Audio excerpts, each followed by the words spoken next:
तुम धर्म किसको मानते हो वो बताना। शास्त्र की बात मैं नहीं पूछता, शास्त्र आपने पढ़ लिया, तुमने आज तक जो धर्म समझा और उसको जिए हो तुम, वो धर्म बताओ।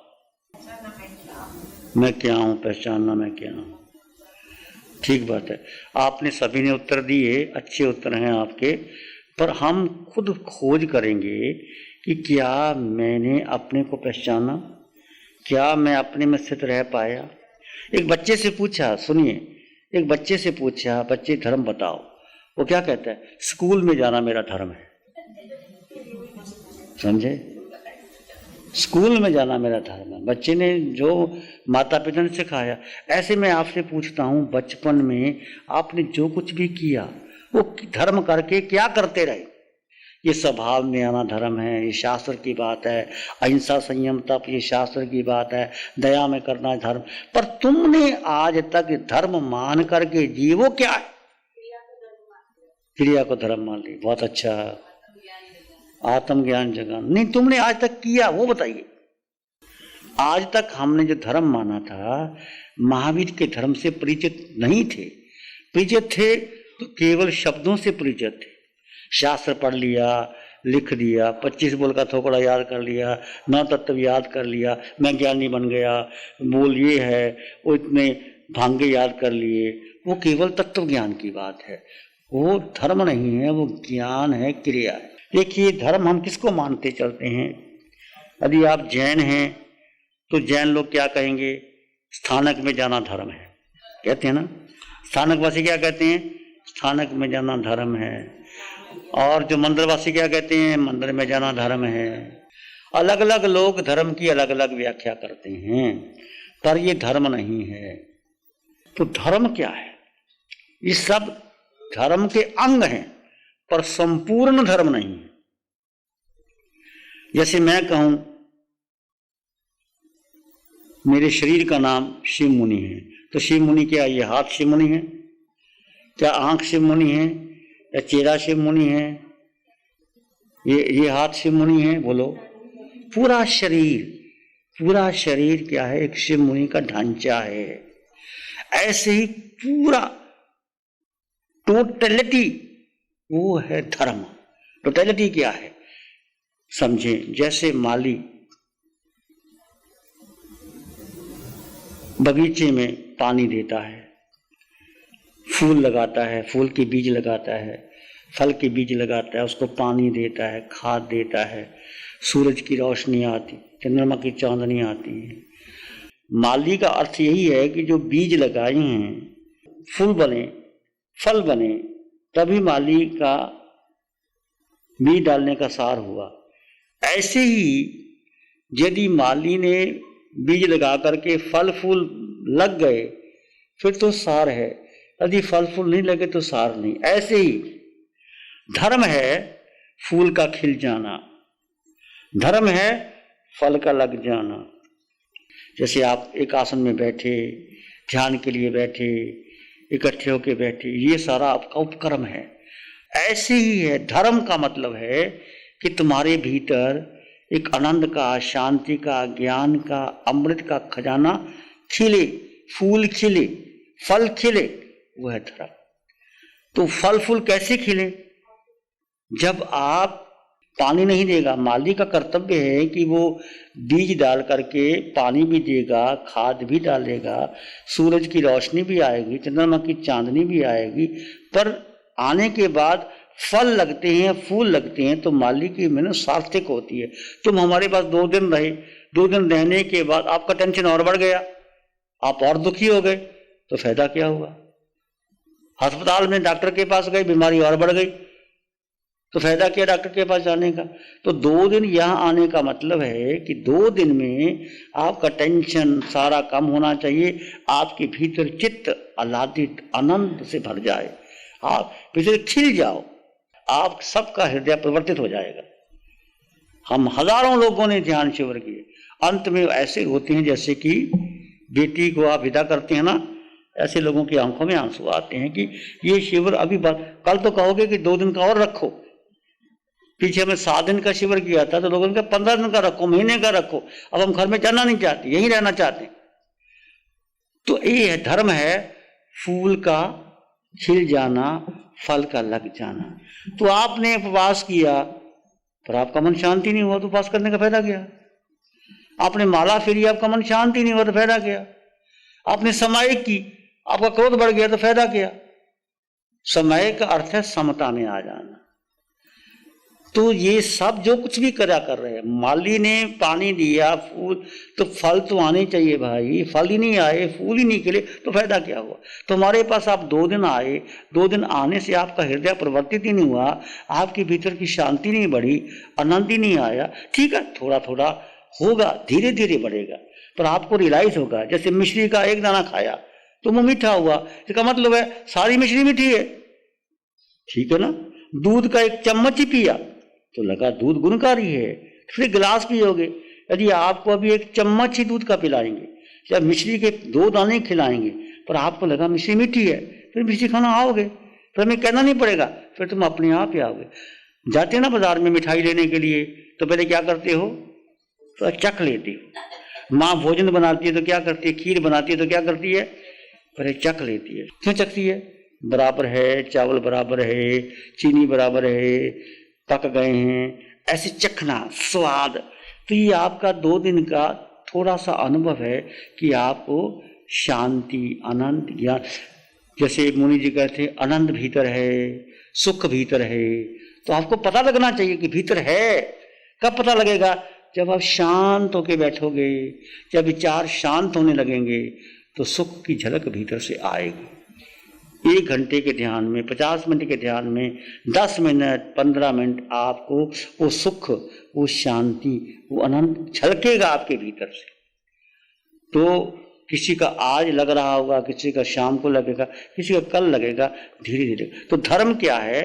आनंद, शांति का खिल जाना, फूल का खिल जाना, वो धर्म है। तो जैसे आपने कहा वस्तु सावो धम्मो, वस्तु का स्वभाव, अब वस्तु का आत्मा का स्वभाव आनंद में रहने का है। जब आप अपने आत्मा में आते हो तो आनंद अपने आप मिलेगा। पानी का स्वभाव शीतल है, उंगली डालोगे तो शीतल तो नजर आएगी। यदि पानी गर्म है तो विभाव में है, पानी स्वभाव में नहीं है। यदि आप क्रोध में है, मान में है, माया में है, लोभ में है, तो आप धर्म में नहीं हो, आप अज्ञान। तो धर्म क्या है? अपने स्वरूप में। आपका स्वरूप क्या है?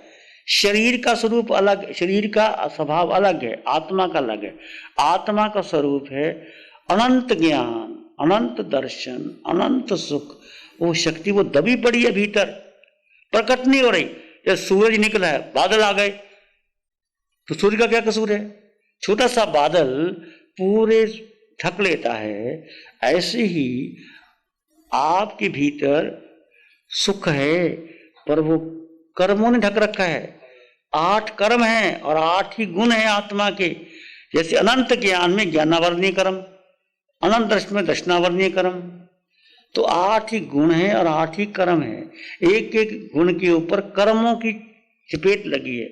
एक एक अपने आत्मा के ऊपर, आत्म प्रति अनंत अनंत कर्म और रगनाएं लगी हैं। वो आपने ही पैदा की है, मैंने ही कर्म बांधे हैं और मैंने ही भुगतूंगा। तो ये सबसे कर्म नजदा का सर्वोत्तम साधना है कि जैसे आप अपने स्वभाव में रहोगे तो कर्म अपने आप छटते चले जाएंगे। ये कर्म नजरा की सबसे गहरी साधना का मूल मंत्र है। भगवान ने कहा धम्म मंगल मुकितम अहिंसा संयमो तवो देवा वित्तंग नमंग संति जस धम्मे से हमने। धर्म, धर्म किसमें? जो आत्म धर्म करता है वो देवता भी नमन करते हैं। भगवान महावीर को देव नमन करते हैं कि नहीं? इंद्र भी झुकता है। 64 इंद्र भगवान के चरणों में आते हैं। जब समोसर लगता है तो भगवान कौन है? अरिहंत कौन है? सिद्ध कौन है? वो धर्म के दूत हैं। धर्म उनके जीवन में समाया हुआ है।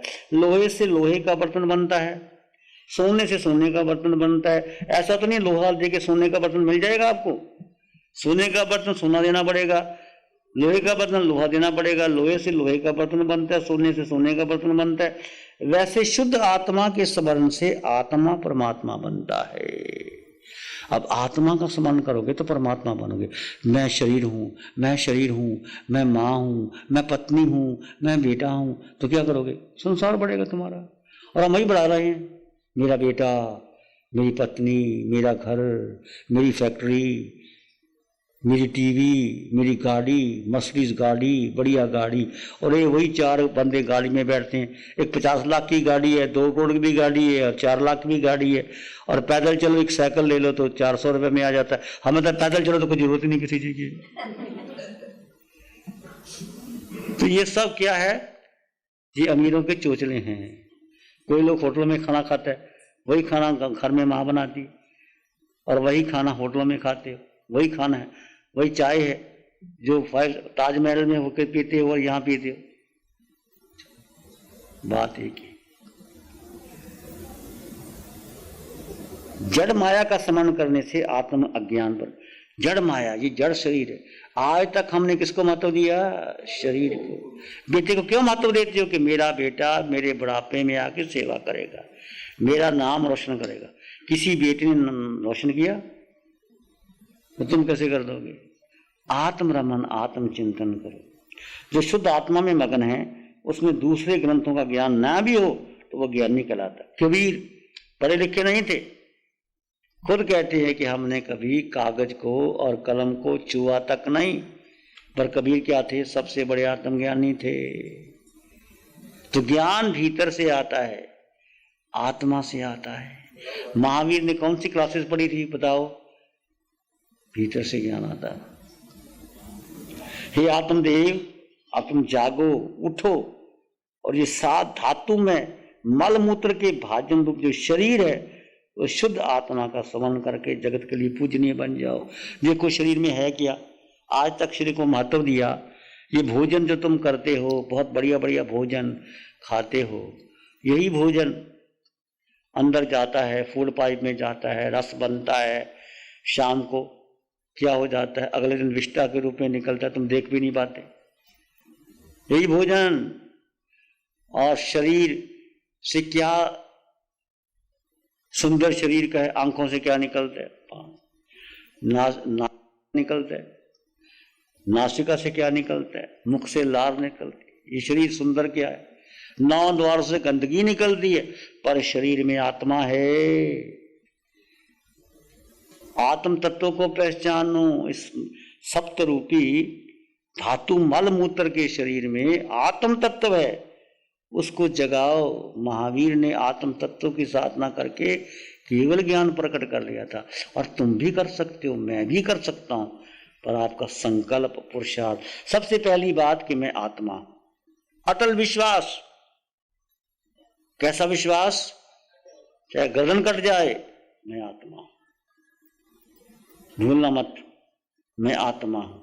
आत्मा में, आत्मा अकेली नहीं, आत्मा में अनंत सुख है। आत्मा अकेली है, अकेली ही रहेगी। सुख अकेले में है, संगी साथी में सुख नहीं है। ये तो मोहनीय कर्म है हमारा। अनंत सुख समृद्धि आत्मा में है। प्यारी गुरुवाणी है, बड़ी ही सुहानी है। आंखें बंद कर लें। मन वचन काया शांत, शरीर शांत, विचार शांत, सृष्टि शांत,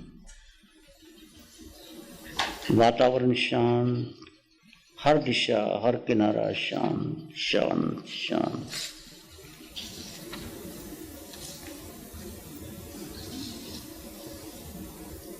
सिर के सिरे से पांव के अंगूठे तक अपने भीतर शुद्ध चेतना का एहसास कीजिए। तुम केवल आत्मा हो, केवल आत्मा हो। अपने भीतर के मौन और शांति का अनुभव करें। तुम केवल आत्मा हो। धीरे धीरे विचार शांत हो रहे हैं, मन शांत, आसपास का वातावरण शांत।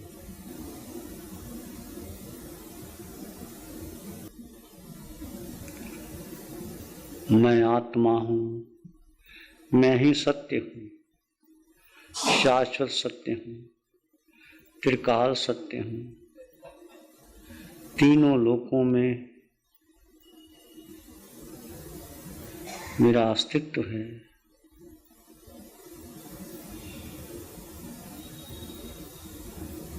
सुख मेरे भीतर है, शांति आनंद मेरे भीतर है, ज्ञान मैं स्वयं हूँ।